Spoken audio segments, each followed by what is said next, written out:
The moment you identify what is happening, the minute you begin to label what is actually going on, the power you have over that thing is increased.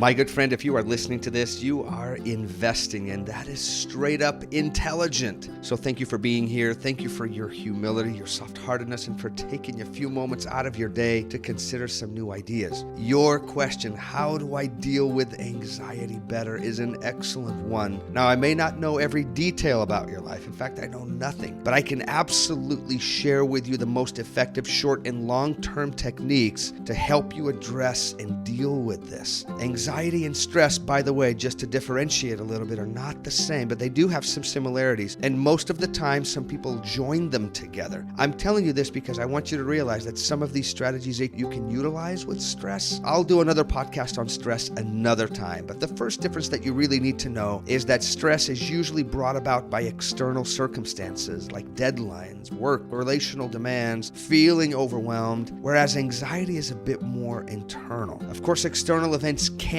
trigger moments of anxiety and panic, but anxiety can have its roots in our biology and definitely in our psychology. So let's get to work. But actually, before we do, I want to add just a little bit of understanding to this mix. There is no doubt that knowledge is powerful. Understanding something a little better increases our ability to deal with it and to respond to it in a much more intelligent way. And my friend, becoming more intelligent is what you and I are here to do. So first, anxiety. And I love anxious brains. They are genius brains. They're a bit obsessive. And what I mean by obsessive is I mean that anxious brains have a tendency to become stuck. It's almost as if the automatic shifter inside your brain malfunctions a little bit, some of the times, and it gets stuck in first gear. Imagine driving a car that is stuck in first gear, right? Well, that's just how an anxious person's brain looks like when it gets stuck,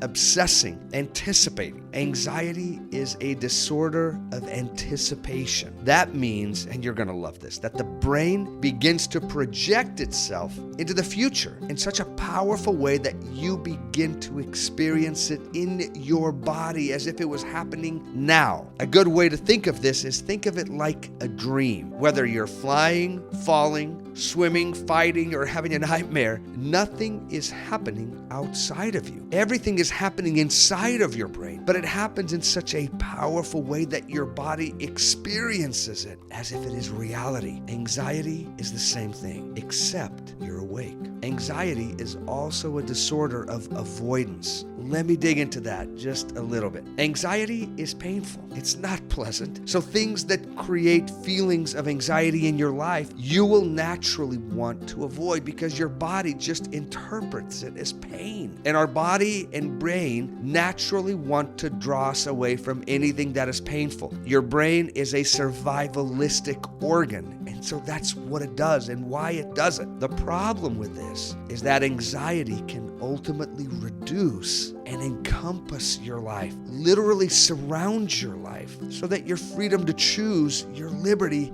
is literally at risk. I do not want, and I hope you don't either, I don't want anxiety, stress, or fear to drive your life. You have to be in the driver's seat. You have to be the one driving that brain and that body to pursue those things in life that are fun, that are meaningful, that are intelligent, that are purposeful, that are filled with goodness and morally correct. Fear or anxiety cannot dictate your life. Thus, this podcast is all about you reclaiming that territory and giving you the skills to do so. It's about you moving forward in the direction of your most important objectives, regardless of the fear and anxiety that may appear. Now, I'm going to tell you something that may surprise you. It did me back in the day. And it's just this short quote, this short idea. And this idea is that you are not your thoughts. You are not your feelings. In other words, just because your brain thinks or feels something, it doesn't mean that it is. Now, you may want to chew on that fact for a moment, but it is absolutely true. So here's a quick tool to help you decide which thoughts you may want to consider and take action with, and which ones are basically worry and anxiety speak. So here's a key. If a thought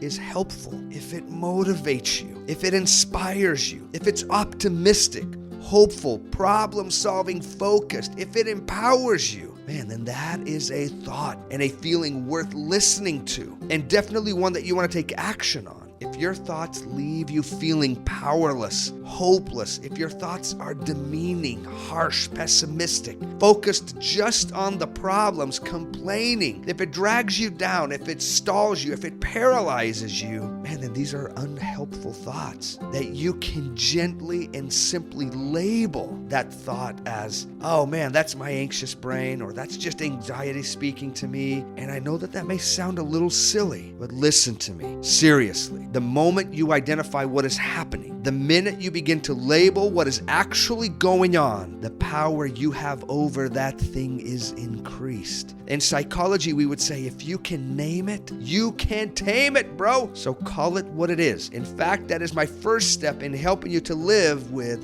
and manage your anxious thoughts and feelings. Number one, call it what it is. Identify what's happening in your brain and in your body as anxiety. This may sound like my brain and body are experiencing anxiety. Anxiety is totally an overreaction to normal stimulus. How about this one? This isn't me, it's my anxiety. That even rhymed a little bit, right? Is this thought inspiring? Is it motivating? Is it helpful? Does it help me to move forward? If not, let's ask a better question. In fact, that's step number 2. So step 1 is call it what it is. Identify it, label it. Question 2 is ask a better question. I find that anxiety asks all the wrong questions. It basically runs through all of the possible negative what-if scenarios, and in the end, our brain and body are overrun with negative feelings. In psychology, we call this catastrophizing, which is the brain's tendency to always predict catastrophe. And in people who struggle with anxiety, man, that's what it's always doing.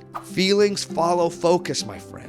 So ask a better question. Your brain will chase your better questions. A better question would be, what can I do that would be helpful right now? What can I do right now that would be useful to me? What action can I take right now that would actually help me to solve this problem? Ask better questions, my friend, and get better answers in your life. Answers that will empower you instead of help you to feel or motivate you to feel powerless and hopeless. 3, this is the key. Take action. 1, call it what it is. 2, ask a better question. 3, take action. Let me take you back to the analogy of the car being stuck in first gear. This is where you manually shift the car into second, third, fourth, and fifth gear. This means do anything. Remember, your anxious brain has a tendency to get paralyzed, to get stuck, and you're about to get it unstuck by doing anything that is valuable, that is active, that is smart, that is fun, that is meaningful, that is intelligent, that builds your relationships, etc. There is no substitute here. In the end,